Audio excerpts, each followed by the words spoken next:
Donc, la résurrection de Jésus-Christ, ce n'est pas simplement qu'il était venu dans la vie après qu'il était mort. Non, la résurrection de Christ, c'est la victoire eschatologique de Dieu sur la mort, qu'il te promet depuis dans Ésaïe 25, le verset 8. Rappelez-vous de la version d'Abbé, il dit, en parlant de Dieu, il fera disparaître la mort à tout jamais. Et de tous les visages, le Seigneur, l'Éternel, effacera les larmes. Et sur toute la terre, il fera disparaître l'opprobre pesant sur son peuple. L'Éternel a parlé. Donc, lorsque mon Dieu ressuscite Christ à tous les morts, c'est une publique proclamation de la victoire eschatologique de Dieu sur la mort.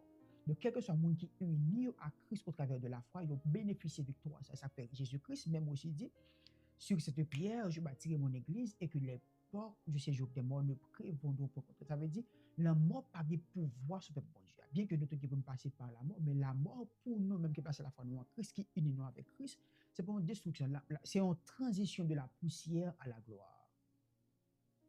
Paul dit, lorsque nous en Christ, nous déjà une nouvelle création. Bon Dieu, nous déjà des participations, nous, dans la restauration, dans le renouvellement que bon Dieu lancé pour création, ça lorsque nous passons la foi, nous, en Jésus-Christ. Parce que c'est ça le plan de Dieu. Lorsqu'on regarde le christianisme, c'est le plan de Dieu pour le renouvellement de sa création.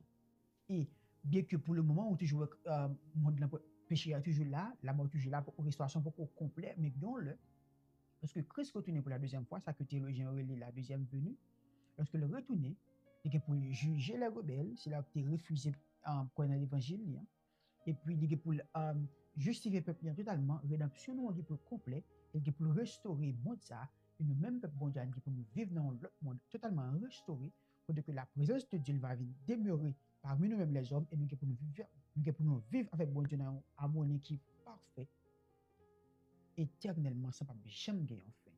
C'est pas la gloire pour l'éternité. D'ailleurs, m'inviter ou même peut-être regarder vidéo ça.